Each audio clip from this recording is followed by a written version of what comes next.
Bueno, buenas tardes, bienvenidos a esta nueva sesión de Miércoles L, dedicado a la enseñanza de lenguas a sordos. Esta es la última sesión del mes de octubre y el próximo mes tendremos el coloquio internacional, el segundo coloquio internacional de español como lengua no nativa, que lo dedicaremos a la enseñanza de español escrito a sordos, que será el 19 y el 20 de noviembre.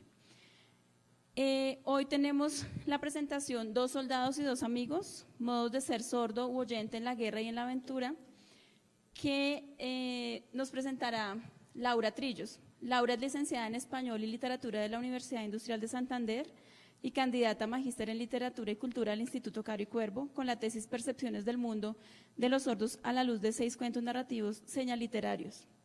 Laura es miembro de la comunidad sorda, usuaria de la lengua de señas colombiana, el español como lengua materna e inglés y francés como lenguas extranjeras. Actualmente trabaja en el Instituto Nacional para Sordos INSOR en una propuesta para la enseñanza del castellano como segunda lengua para personas sordas en situación de bilingüismo y en el proyecto Señalitura, fenómeno de manifestación estética y creación verbal en lengua de señas colombiana. La ponencia que presentará en Miércoles L es un trabajo de Tocar y Cuervo. Entonces, bienvenidos.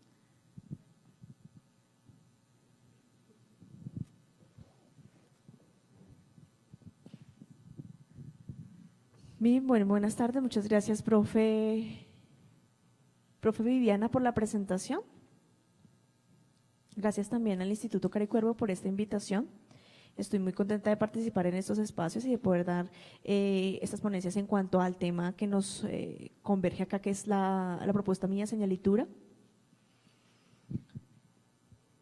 Yo en este momento pues voy a hablar en mi primera lengua, que es el español. Voy a oralizarlo, voy a hablarlo de manera oral, precisamente porque mi segunda lengua es la lengua de señas y necesito pues también mejorar en ese proceso. Si tienen alguna duda o alguna pregunta, estoy atenta a responderlas a ustedes.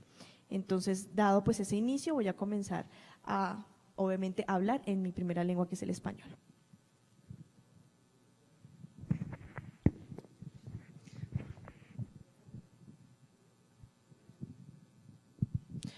También un aviso para ustedes: si en algún momento sienten que no me están escuchando muy bien la voz, precisamente pues porque no me escucho, no modulo la voz, me avisan para poderla subir o bajar, bien sea el caso. Gracias. Bueno, en el día de hoy, como les venía diciendo, quiero hablarles de señalitura. Para empezar, quiero aclarar a qué nos estamos refiriendo con señalitura, porque si bien es cierto que podemos hablar de literatura para sordos, el concepto de literatura nos presenta un obstáculo por cuestiones de etimología y por cuestiones también del concepto mismo, porque si analizamos la palabra litera, viene del latín, que significa letra, específicamente letra escrita. Por lo tanto, nos estamos refiriendo a toda manifestación estética que esté plasmada por escrito. La lengua de señas, como bien les voy a hablar, es de carácter visogestual y también es de carácter oral, pero ojo, no oral en el sentido fonológico articulatorio de las lenguas orales, sino en el sentido de que usualmente no se registra en un sistema de escritura. Entonces, cuando hablamos de señalitura, vamos a hablar de las expresiones estéticas en lengua de señas, es decir, expresiones que no están registradas en un sistema de escritura. Voy a hablarles de dos cuentos en particular que he analizado en la tesis que estoy desarrollando aquí en el Instituto Caro y Cuervo. Voy a leerles el texto, me pueden hacer preguntas y bueno, empezamos. Dos soldados sordos u oyentes en la guerra y en la aventura. Creemos que en los textos narrativos de la cultura sorda subyacen algunas percepciones que los sordos tienen sobre sí mismos y los oyentes a partir de las relaciones de tipo fraternal, de amistad, hermandad o noviazgo sostenidas entre ellos. Tales percepciones son configuradas con los recursos que les ofrece la lengua de señas, lengua con la cual es posible crear y transmitir textos de carácter estético entre los miembros de la comunidad sorda. En particular, pensamos que en torno a lo escatológico existe una visión propia del sordo sobre las relaciones de amistad tejidas con los oyentes. De este modo, presentamos cómo en Dos amigos y dos soldados hay unas percepciones sobre el oyente en función de la materia fecal producida en determinados contextos. Para empezar, es necesario explicar qué entendemos por texto señal literario. Registran en un sistema de escritura, sino que se transmiten de manera oral en los encuentros organizados por las personas sordas y con el fin de celebrar ocasiones especiales o propiciar el contacto con la lengua de señas y fortalecer el sentido de identidad cultural. Ocasiones especiales como cuáles, entonces, por ejemplo, celebraciones de cumpleaños, encuentros de comunidad sorda, celebraciones de aniversarios de las asociaciones y bueno, diferentes eventos de este tipo. Son textos porque son tejidos orales, pero no en el mismo sentido de los relatos afrocolombianos, las coplas, trovas antioqueñas o los cuentos de las comunidades indígenas, pues, aunque son textos que no se registran en un sistema de escritura, aunque son textos que no se registran en un sistema de escritura, no tienen la intención de explicar un fenómeno literario, un fenómeno como en el caso de los mitos o con el fin de preservar la memoria colectiva.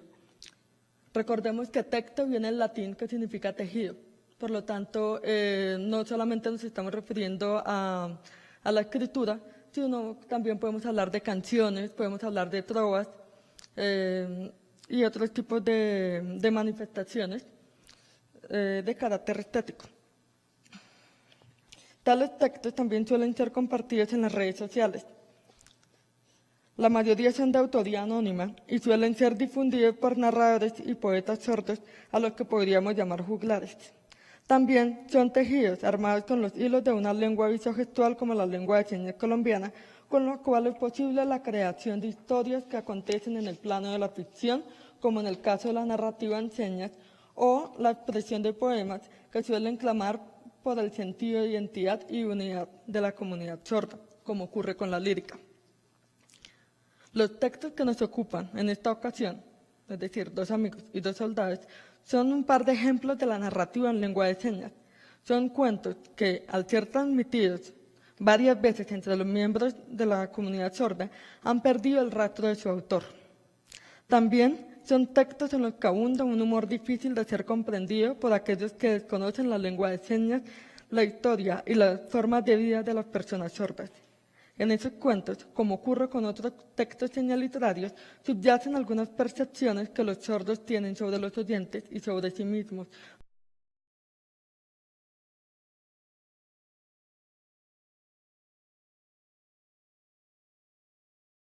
Las percepciones en torno a lo escatológico.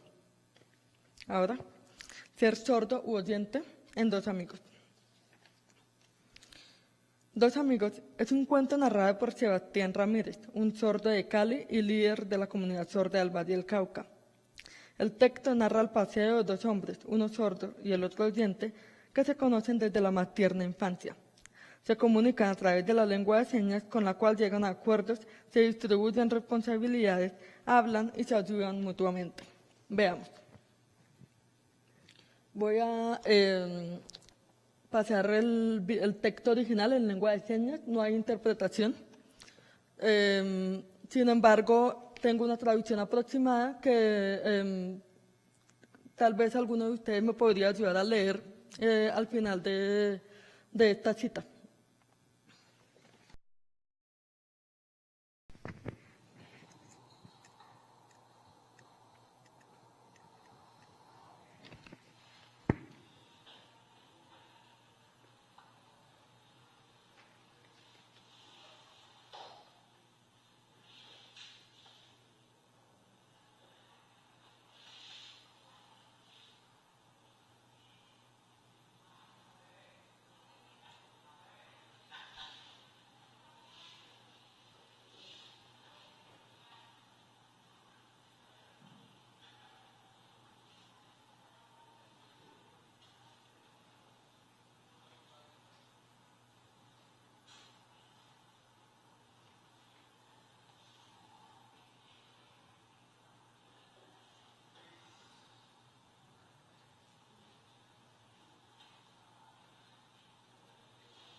Bueno, me gustaría pedirle el favor a alguien del público que me ayude a leer la traducción.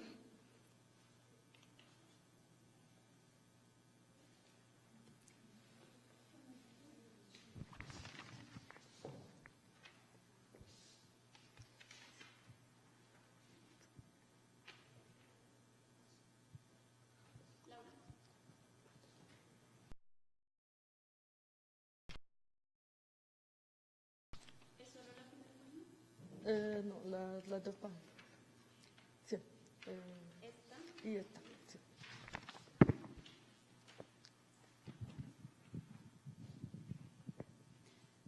Dice, en una ocasión, dos amigos, el uno sordo y el otro oyente, que eran muy unidos, pero tan unidos que se contaban absolutamente todo lo que ocurría en sus vidas, decidieron organizar un paseo al que partirían con sus respectivas maletas. Llegó el día y emprendieron su viaje a las montañas. Cuando llegaron al lugar que tenían previsto, acordaron cada uno sus espacios. El sordo dispuso un lugar para dormir, el oyente hizo lo mismo y organizaron todo sin invadirse el uno al otro. Luego, cuando comenzó a anochecer, prendieron una fogata y se pusieron a comer, a hablar y a charlar hasta que uno de ellos comenzó a sentir retorcijones en el estómago.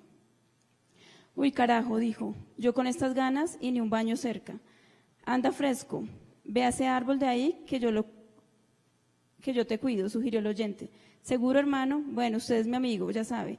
Entonces fue, hizo lo suyo y volvió a la fogata. Siguieron hablando hasta que al rato el oyente comenzó a sentirse mal. Entonces su amigo sordo reiteró su apoyo. Tranquilo, yo le ayudo. Vaya, entonces el oyente fue, defecó, volvió y reanudaron la charla. De repente el sordo dijo, mira que tengo como curiosidad de la forma del popó. ¿Cómo será? ¿Lo podemos ver? El oyente dudó y no supo qué decir. Comenzó a balbucear algunas señas, como buscando un pretexto que escondiera su sentimiento de vergüenza. Entonces el sordo lo calmó. Ay, mira que queda entre nosotros, tranquilo. No se preocupe. Somos de confianza, amigos desde hace muchos años. No sabrá nadie más que nosotros dos, ¿listo? El oyente lo pensó un momento y respondió, bueno, pero quedó solo entre nosotros. Es nuestro secreto, ¿de acuerdo? Sí, claro, respondió el sordo. Entonces fueron a buscar sus respectivas heces. ¿A dónde fuiste? Ahí, respondió el sordo, y se dirigieron al lugar. Cuando iluminaron su bolo, vieron que tenía una forma perfecta, ondulaba armónicamente sobre la base y terminaba en una punta fina. Ahora vamos a ver el suyo. Uy, no, balbuceó el oyente. Ay, deje ver. Bueno, vamos. Y fueron hacia el lugar del oyente y se dieron cuenta de que había heces deformes y dispersas por todas partes. Al sordo se le hizo extraño y se le vino una reflexión. ¿Qué creen que reflexionó? Reflexionó esto. El sordo no se altera con los ruidos, no los oye, luego puede defecar tranquilamente. En cambio, el oyente, pobre de él, al escuchar los ruidos no puede estar tranquilo. Siente miedo y tiene que moverse para aquí, para allá, acullá. Gracias, profesora Viviana. Bueno, digamos. Como vemos, el narrador cuenta la historia de un par de amigos que tienen diferencias a pesar de que se comunican en la misma lengua, es decir, en lengua de señas colombiana. En el personaje sordo vemos una curiosidad visual y un exceso de confianza sustentada en la propuesta que le hace a su amigo, confianza que deviene en una irrupción de lo cotidiano. Se trata de una irrupción porque su propuesta consiste en observar la materia fecal producida por cada uno, observación que implica una reflexión sobre el acto mismo de defecar, acto tan naturalizado por la cultura que pasa desapercibido en la cotidianidad. Es decir, es tan normal que no se ve ni se habla de ello. Por otro lado, en el personaje oyente vemos el anhelo de evadir tal observación que considera tal vez indecente, sucia y absurda, pero cede ante su amigo sordo con el argumento de que ambos han construido la confianza desde la más tierna infancia. Veamos ahora un énfasis en la descripción del narrador sobre la materia fecal producida por cada personaje. Al respecto, detengámonos en el siguiente fragmento.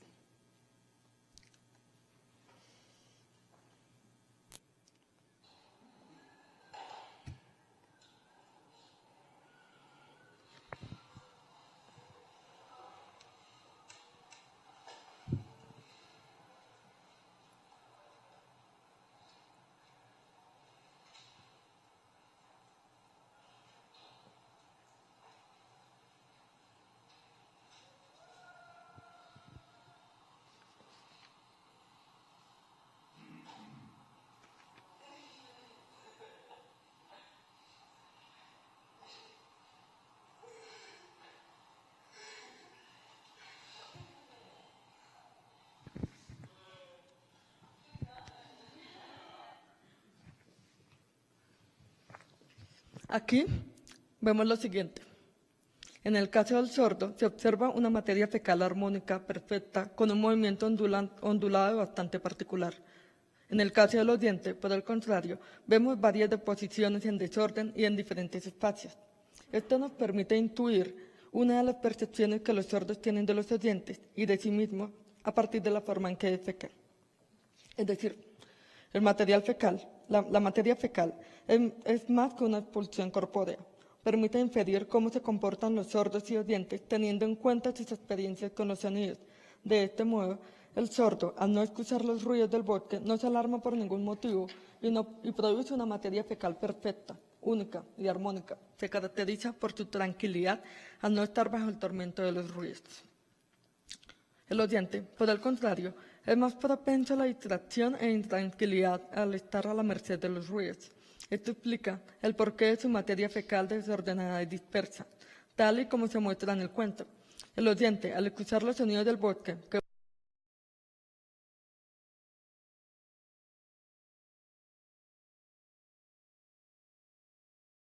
lo cotidiano y desde la perspectiva del narrador, podemos intuir que ser distraído es una de las características que los sordos observan de los oyentes y ser tranquilo es un modo propio de ser sordo.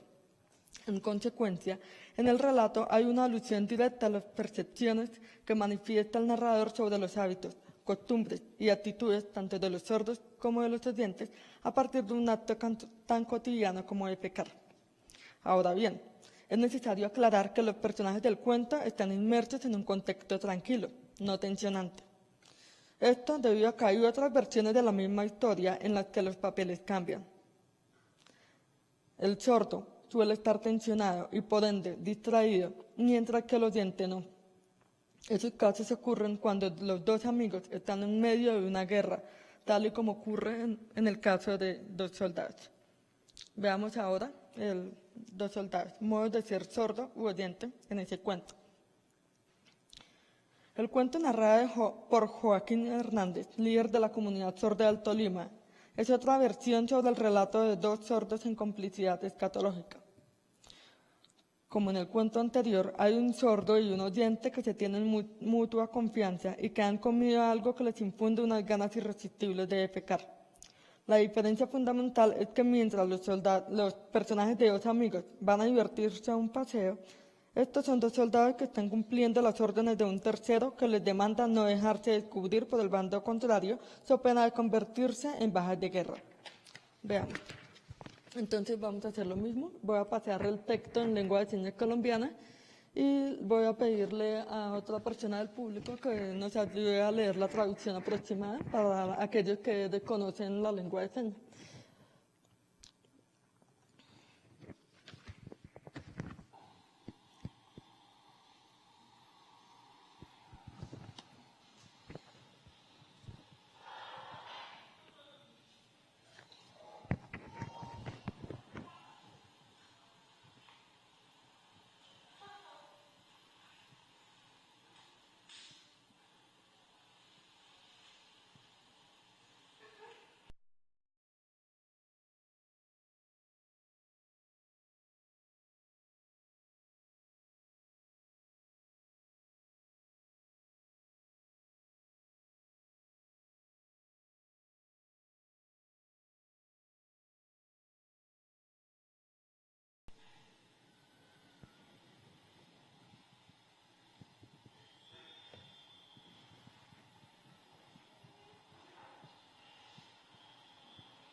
¿Alguien del público que me puede ayudar a leer la traducción?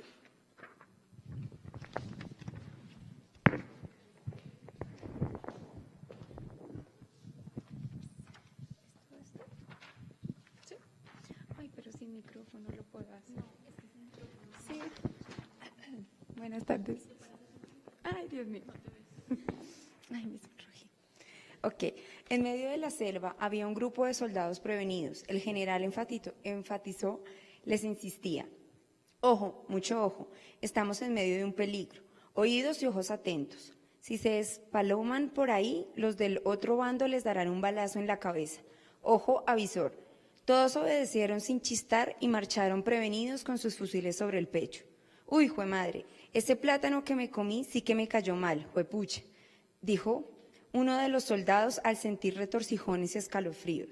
Y ahora yo aquí metido en esta selva y con ese man encima, miró al general y lo saludó fingiendo una sonrisa. Vivo soldado, dije que se esté atento, gritó el general. El soldado asintió tímidamente ante su orden. Cerca de él estaba un amigo y le dijo, ¿usted también se siente mal? Sí, hermano, todo por hacerle caso a usted. ¿Sí ve? Por dejarme convencer y comerme ese plátano. ¿Sabe qué? No me hable. Ahora yo aquí sufro. No se ponga así, dijo. Ambos continuaron su vigilancia, pero sufrían inevitablemente. Sudaban a mares y se retorcían de dolor, aunque fingieran estar firmes. El general se retiró por un momento y el primer soldado se dio cuenta. Increíble, mira que se alejó, le dijo el otro. Uy, hermano, vaya que yo le cuido, respondió su amigo. Entonces se retiró a una distancia prudente, descargó su pesada carga y volvió a las filas. En esas volvió el general y pisó una montaña. Como raro, pensó, mirando hacia las copas de los árboles y volvió para gritar una vez más sus órdenes. Ojo, estén atentos. Uf, qué alivio, dijo a su amigo. Ese dolor ya me estaba matando. Y usted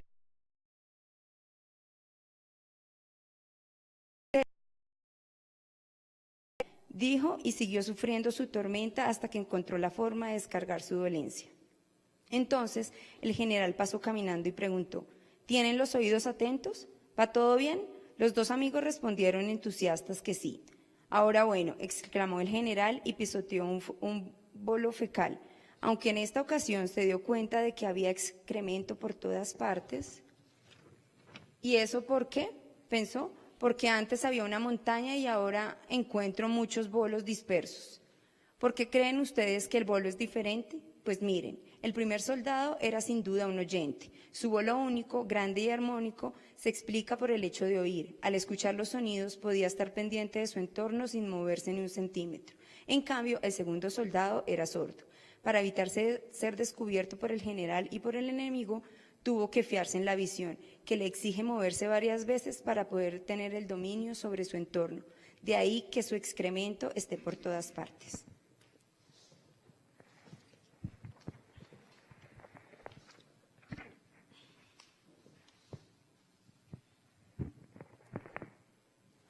Bueno, como vemos, los personajes se caracterizan por ser amigos inseparables, aunque no se sabe desde cuándo. Solo vemos que se tienen con mucha confianza. En este cuento, además, ocurre que uno de los soldados, con la complicidad de su amigo, se libera de la pesada carga del estómago al ver que el general se aparta momentáneamente. Un minuto después pisa su excremento y supone que no puede ser sino algún animal que deambula por la selva. Enseguida, el otro soldado tiene la oportunidad de librarse del malestar que le aqueja, liberación que el general encuentra transformada en varios excrementos que lo acosan en cada paso que da. El general se pregunta entonces por qué habrá tantas deposiciones en tan pocos metros, pregunta que nos induce a reflexionar sobre la forma del excremento. En esa reflexión, a la cual el narrador invita, se revela la identidad de los soldados, es decir, el cuento nos muestra cómo los individuos se comportan por el hecho de oír o no, así estén inmersos en un grupo aparentemente homogéneo como un ejército. Así, tanto sordos como oyentes actúan de forma distinta en un mismo contexto, como es el de pecar en un entorno de guerra. De este modo, al final de este cuento se manifiesta una percepción que el sordo tiene sobre el oyente y sobre sí mismo. Los oyentes suelen ser tranquilos en una actividad tan natural como la referida, en un contexto tensionante y lleno de peligros.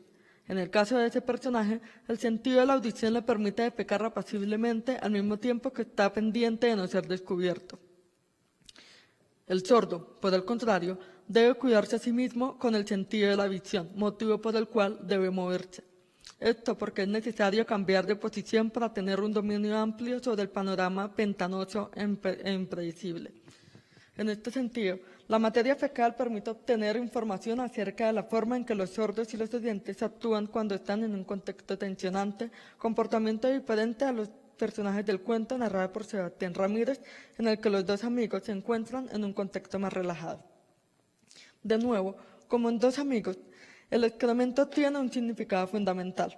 Alude a las formas de ser sordo u oyente según el contexto en el que se encuentre y su relación con los sonidos. Tales formas se revelan, como hemos visto, en la forma de la materia fecal excretada por cada uno de ellos.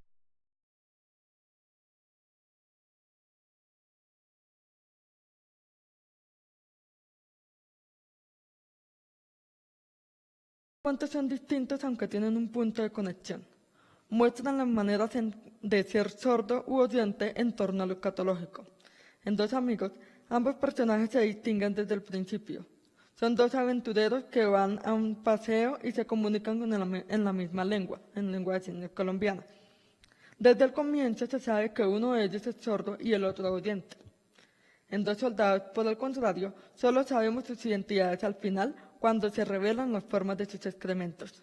Estos personajes, además, reciben órdenes de un tercero. Los dos textos, reiteramos, señalan cómo lo escatológico está directamente ligado a las formas de ser sordo u oyente según el entorno. Así, no es lo mismo reaccionar frente al sonido en un bosque tranquilo en el que hay una fogata a hacerlo en una selva agreste en la que hay una guerra. Tampoco es igual la atención visual prestada en un paseo a aquella empleada o un bando contrario. De esta manera, el sordo produce una materia fecal armónica y perfecta cuando está en un paseo, debido a que no se asusta por los sonidos del bosque. En otras palabras, ser sordo es ser tranquilo en la ejecución de las actividades cotidianas en entornos que no generan tensión. Su amigo oyente, por el contrario, produce unos excrementos deformes en varias deposiciones, producto vinculado directamente a la intranquilidad y a la tensión generada por el tormento de los ruidos. De este modo, ser oyente equivale a ser un ente intranquilo y asustadizo, debido a que la audición lo pone en constante alarma. En un conflicto bélico, por el contrario, el proceder tanto del sordo como del oyente es distinto. El sordo produce una materia fecal dispersa al tener que fiarse en el sentido de la visión, hecho que la define como tensionado por la necesidad de moverse para dominar plenamente el panorama. Ser sordo, por tanto, es ser visualmente atento, pero propenso a los estragos por estar obligado a desplazarse para mantenerse a salvo y estar en permanente estado de alerta. El oyente, en cambio, produce un excremento armónico debido a que el sentido de la audición le exime del hecho de moverse. Puede estar pendiente al sentir los sonidos del conflicto bélico en el que se encuentra. En ese contexto, entonces, ser oyente es saber concentrarse sin recurrir al movimiento. Ahora bien, más allá de la materia fecal producida por los personajes, el contenido de ambos textos nos permite pensar en las relaciones sostenidas entre sordos y oyentes, aunque se distingan entre sí. Como hemos visto, ambos textos nos presentan la posibilidad de que los sordos y oyentes puedan comunicarse, forjar lazos de amistad y establecer niveles de confianza en todos los entornos posibles, tanto en la guerra como en la aventura. En este sentido, los modos de ser, tanto sordos como oyentes, son formas distintas de actuar y de percibir el mundo, de acuerdo con las experiencias sensoriales ligadas a la vista o a la audición. Son, en fin, una de las percepciones que nos presentan los textos literarios. Gracias.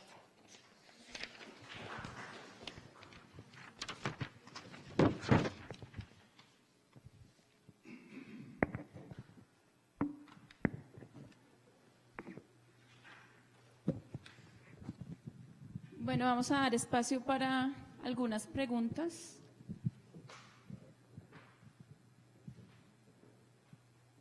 ¿Hay preguntas, comentarios?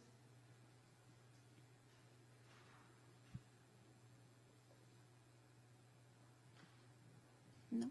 Bueno, yo tengo una pregunta. ¿Hay alguna conexión directa entre las dos historias o las crearon dos personas diferentes y coincidieron con el tema?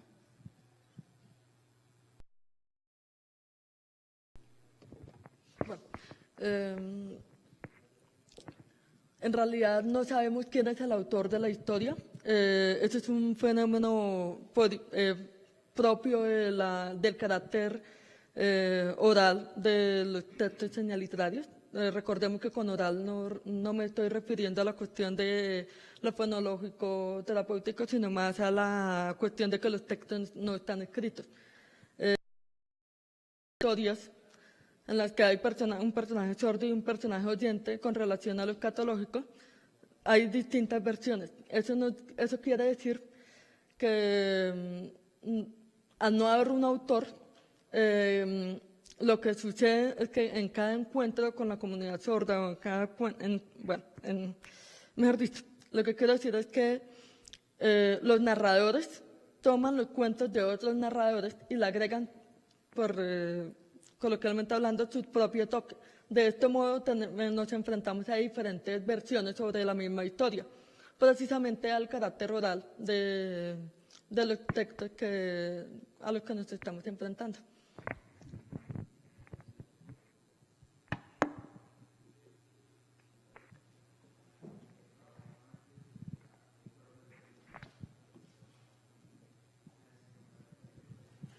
Quiero hacerte una pregunta con relación a,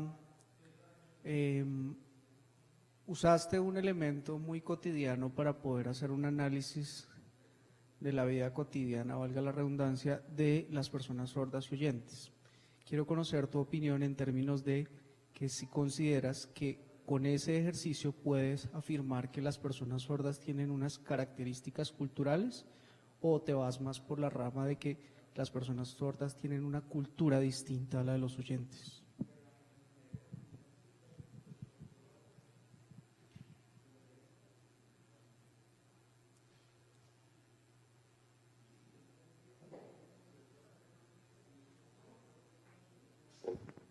Bueno,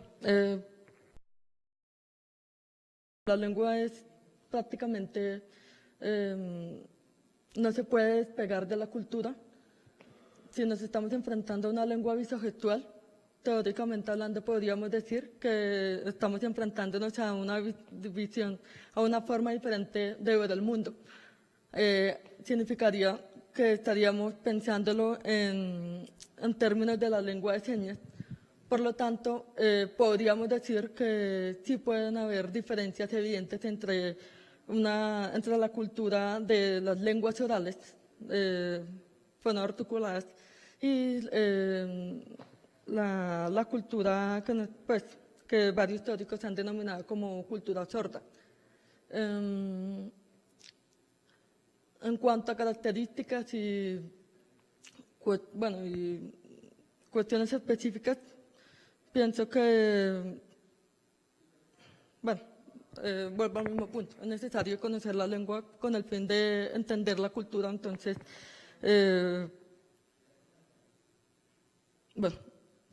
básicamente, si nos basamos en esa premisa, pues diría que sí, es distinta la cultura sorda de la cultura oyente, a pesar de que pudiéramos encontrar algunas semejanzas.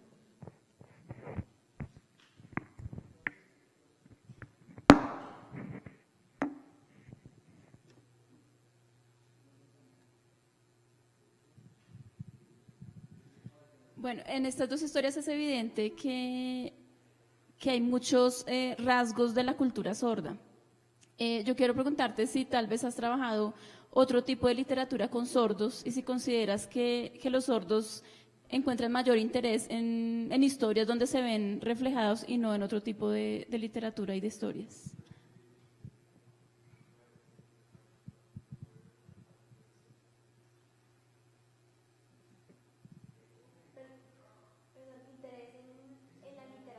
Sí, si les interesa más ese tipo de literatura.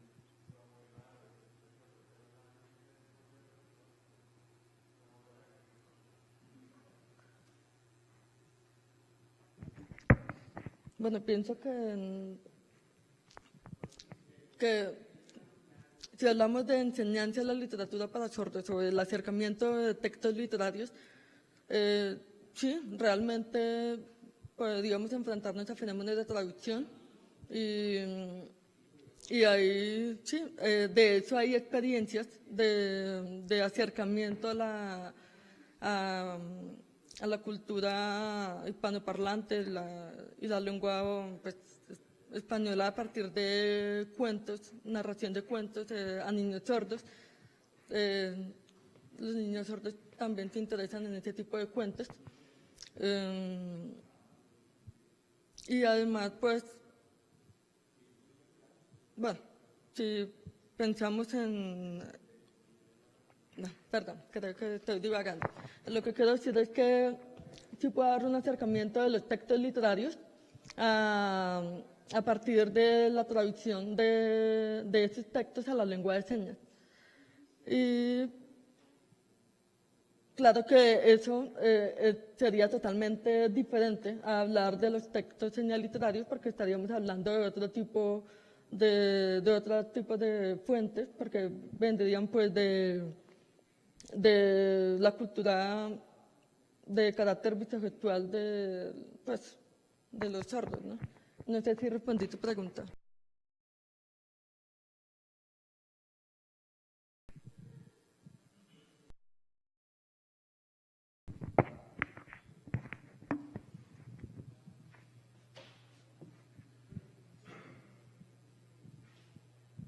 A ver, Laura, en los dos cuentos tenemos personajes, un personaje oyente, un personaje sordo, y digamos que se aborda una narración en relación con un hecho similar, que es el acto de defecar, ¿cierto? ¿Hasta qué punto? Y digamos que en varias ocasiones que te he escuchado hablar sobre relatos de los sordos, siempre encuentro que en ellos hay una presencia de sordo y oyente. ¿Hasta qué punto podemos decir que en esos relatos el sordo se está definiendo en relación con el otro, con el oyente, pero hasta qué punto tiene una conciencia de ser de sí mismo que le ha permitido distanciarse y separarse del otro para definirse como un ser distinto? Y si eso es un rasgo de cultura, ¿hasta qué punto se está constituyendo una cultura propia y autónoma del sordo desde sus formas de ser independientemente de la relación con el otro?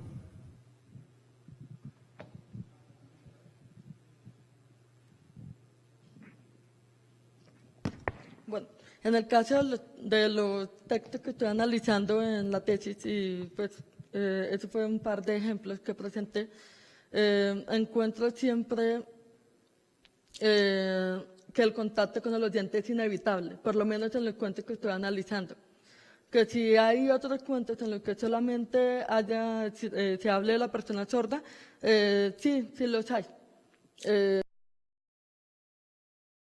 No los he abordado en el marco del trabajo que estoy haciendo, pero es algo que espero hacer en un futuro próximo y que me gustaría también presentar cómo el sordo se percibe a sí mismo, sin tener pues que relacionarse pues con un otro, ¿no?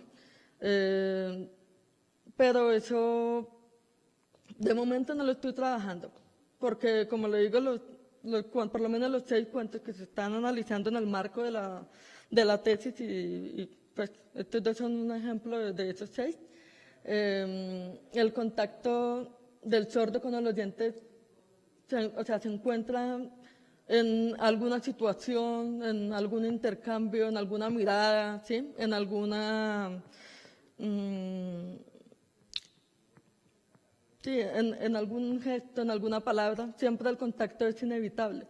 Eso también me representa un problema, porque también nos induce a pensar si es que para definirnos a nosotros mismos tenemos que tener siempre una especie de espejo, tener que estar mirando a un otro para saber quién soy yo o quiénes somos. Y pues, bueno, creo que eso sería. No, eso me parece bien, Laura, pero digamos, indudablemente la cultura es un tema de la relación con la otredad, o sea, el otro es inevitable en la constitución del sujeto, y la cultura siempre está en relación con el otro. El tema es hasta qué punto el otro es un otro implícito o el otro es un otro interiorizado, digamos inconscientemente, a partir de lo cual se empieza una separación del uno y el otro para constituirse como sujeto autónomo frente al otro. Esa es una cosa que me gustaría que tú reflexionaras en tu proceso de elaboración intelectual y académica. Lo otro es, digamos,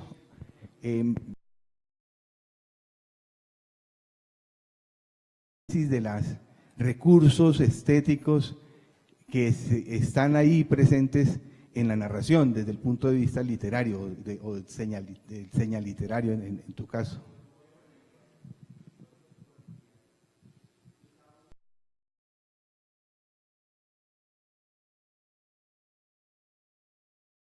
Sí, o sea, ¿cuáles son los recursos estéticos?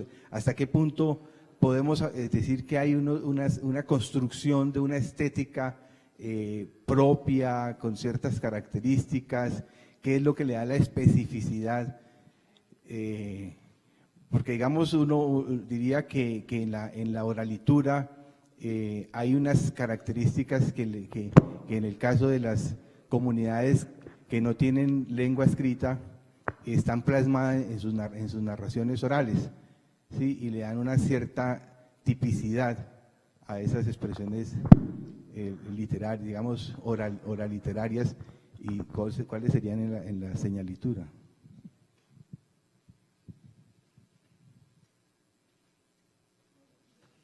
Bueno, en cuanto a características de textos señaliterarios, para empezar, son textos que no están registrados en un sistema de escritura. En cuanto a recursos estéticos, podría hablarle de la metáfora icónica, un concepto empleado por Kaneko y Sunton Spence para el análisis de cuentos, de poemas en lengua de señas británica. También podemos encontrar la cuestión de la metáfora icónica en ese tipo de cuentos. ¿A qué me estoy refiriendo con eso? Aparentemente, los narradores parecen usar alusiones realmente, o sea, fuertemente icónicas, fuertemente que se parecen directamente al objeto representado. Sin embargo, inmersos en el contexto narrativo o poético, podemos ver la cuestión del significado metafórico que se le está dando a ese representante. Ejemplo con el cuento que estamos viendo, la forma del excremento, ¿sí? Entonces, si tenemos en cuenta el modelo de esquematización de Kaneko y Sunton Spence, vemos que la construcción de la seña se da en 3 momentos. Entonces, el momento de la representación, y en fin, pero no necesariamente nos está hablando de la forma del excremento en sí, sino nos está remitiendo a un significado adicional. ¿Cuál es ese significado adicional? Es la forma de ser, como el personaje, a partir de la relación que tiene con el sentido sensorial de la visión o de la audición, cómo representa eso a partir de sus excrementos, ¿sí? Entonces, la cuestión metafórica se encuentra la podemos ver en todo el contexto narrativo y en todo el contexto estético, pues en el caso del texto que estábamos presentando. Otro ejemplo evidente, que no tiene que ver con esto, sino con una expresión idiomática que tenemos en lengua de señas, es la siguiente seña.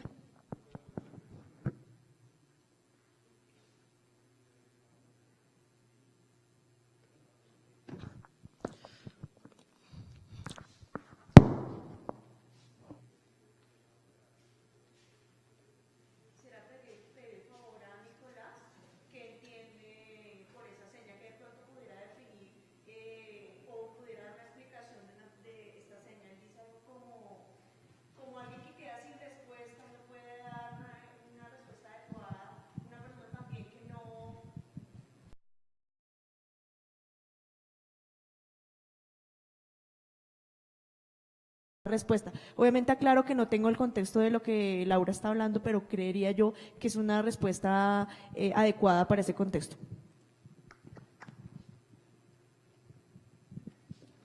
Sí, no necesitamos contexto, sino qué entiendes por esa seña, replica Laura. Ahora, esta seña implicaría algo como realmente se define como el animal, el perro, quien baja sus orejas ante una circunstancia que lo aqueja, que de pronto pueda obedecer, pero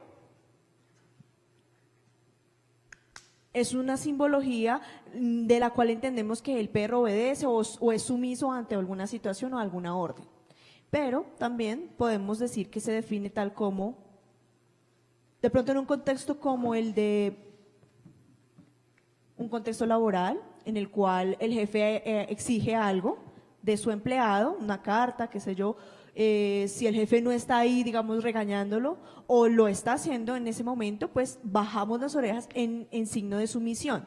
Entonces la actitud de este animal la reflejamos también en la actitud humana, en el cual podemos, digamos, agachar la cabeza de algún modo para aceptar esa orden. Entonces a veces no es tan…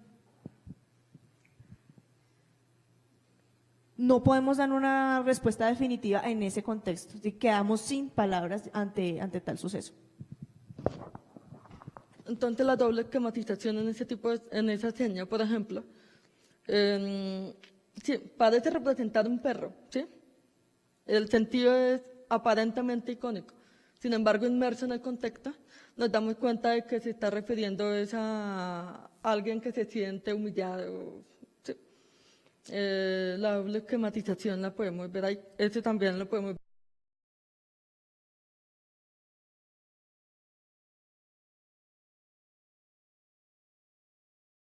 Aparentemente hablan de temas cotidianos. Hay recursos estéticos que son posibles de ser analizados y que son posibles, con los cuales es posible presentar una propuesta de interpretación, también sujeta a discusión, pues a debate y a discusión dependiendo pues de los diferentes ejercicios hermenéuticos que podamos emplear con los textos.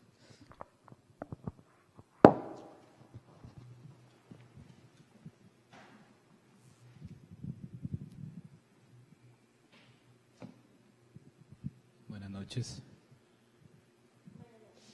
Hola, yo quería saber dos cositas. Una es si de pronto hay bastante literatura de este tipo, más o menos de como los cuentos que tenías.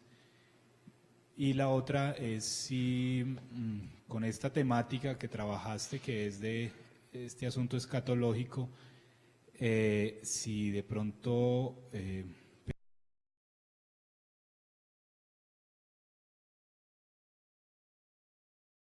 al texto escrito, de pronto lo que haga falta o lo que ayude tiene que ver con las temáticas que se manejan de pronto en la literatura del mundo de los sordos, a diferencia de la que manejamos los oyentes. Si de pronto crees que las temáticas varíen y que eso ayude o dificulte a veces la traducción o el aprendizaje de una u otra lengua.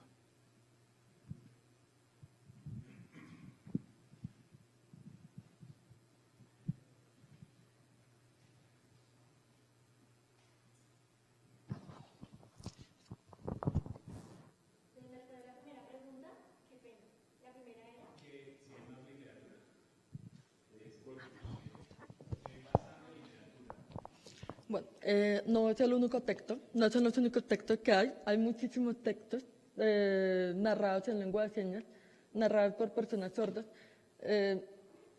Lo curioso es que las personas sordas que los narran no son conscientes de que son textos estéticos, ¿sí? Muchas veces se narran, por ejemplo, en cumpleaños, suelen ser textos improvisados, pero que narran la historia, por ejemplo, de la persona que está cumpliendo años con elementos de ficción añadidos. Y así en diferentes contextos, encuentros, aniversarios de asociaciones. para encontrar esos textos es necesario estar inmersos dentro de la cultura de los sordos, porque no surgen así como así. A veces, por ejemplo, estamos en un partido de fútbol y de repente a alguien se le ocurrió narrar la historia de un futbolista que de casualidad es sordo, y bueno, en fin. Surgen a veces de manera espontánea y, bueno, mejor dicho, a menos que uno haga una convocatoria de encuentro regional o nacional de cuentos narrados en lengua de señas, ahí sí podemos encontrar personas sordas que empiezan a narrar sus historias. También lo podemos encontrar en redes sociales, porque las mismas personas sordas que se sienten con la capacidad de narrar textos los comparten a través de YouTube, Facebook. Y, claro está que no ocurre de manera periódica, pero ocurre. Creo que es un fenómeno, o sea, mejor dicho, no sabemos desde cuándo viene ese fenómeno. Es probable que venga de mucho antes y que la tecnología, gracias al Facebook, a las redes sociales, estemos más conscientes de que existen esos textos, porque no solamente entramos en contacto con nuestra comunidad sorda, sino también con la comunidad internacional. Y bueno, también ocurre que cogemos textos de otros países y pues, por ejemplo, al parecer, por ejemplo, Soldados es un texto español de la comunidad sorda española, y que el narrador le agregó su propio toque, pero no podemos afirmarlo porque no tenemos la fuente, o sea, pero a través de entrevistas lo podemos hacer un rastreo que nos permita acercarnos al origen, de dónde es que vienen, ¿sí? Entonces, no son los únicos, hay muchos textos y no son estéticos porque tratan temas cotidianos o porque surgen en contextos que aparentemente no son estéticos, ¿sí? Bueno, eso respecto a lo primero. Respecto a lo segundo, creo entenderle si estos textos nos permiten, por ejemplo, enseñar la lengua de señas. No sé si enseñarla de pronto cuando me imagino yo, una persona oyente que está aprendiendo en lengua de señas esté en un nivel de pronto avanzado o no, o bueno, quizás podría aprender, pero no sería en cuestión de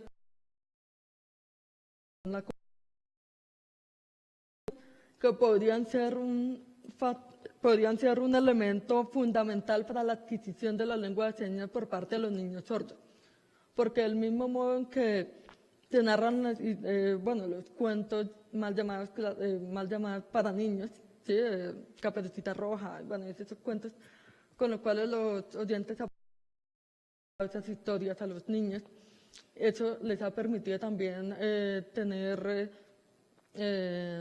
una adquisición del castellano, en el caso de los niños oyentes hispanohablantes. Pienso que si los textos narrados por adultos sordos se narrasen a los niños sordos desde la más tierna infancia, podría potencializarse la adquisición de la lengua de señas y la capacidad para imaginar, para crear también recursos metafóricos a partir del uso cotidiano de la lengua de señas, ¿sí? Pienso eso respecto al segundo punto.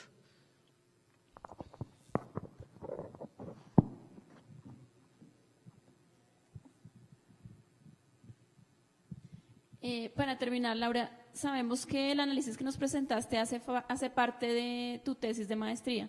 ¿Nos podrías decir cuál es el objetivo general de la tesis y qué otros textos usas? Porque tú dijiste que usas 6 textos.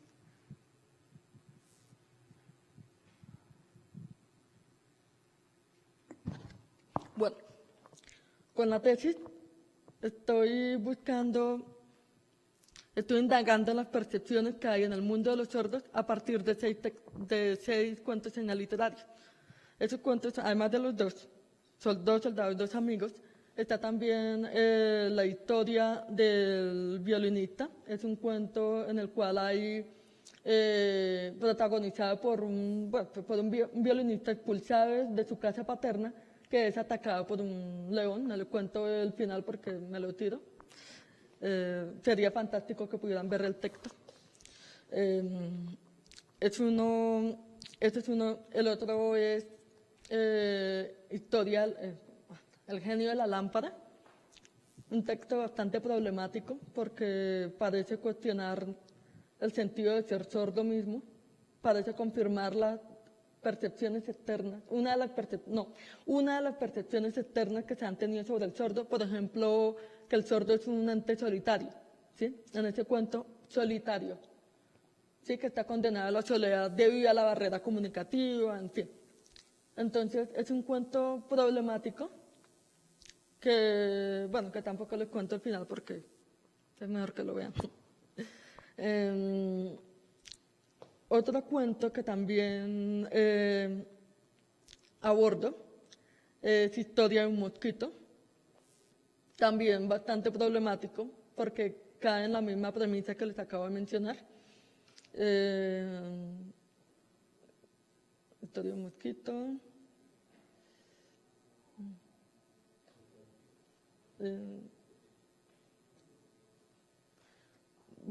No recuerdo los nombres de todos. Además, aclaro una cosa. Los nombres que les estoy mencionando no son los nombres originales de los textos. Los nombres son con el fin de identificar a qué texto me estoy refiriendo, porque normalmente los narradores sueltan el texto y no dicen cuál es el título, ¿sí? A veces dicen el título, pero por cuestiones de traducción al castellano es necesario buscar un equivalente cultural en fin. No, gracias. Bueno, Laura, muchísimas gracias por compartir tu experiencia y tus hallazgos hasta este momento. Son las intérpretes que tenemos hoy de INSOR. Muchísimas gracias a ustedes por asistir y recuerden que el siguiente evento es el coloquio en el que abordaremos la enseñanza de español escrito a sordos el 19 y el 20 de noviembre. Y a partir de mañana podrán ver el video de hoy en Facebook, en Spanish en Colombia y en el Facebook del Instituto. Muchísimas gracias.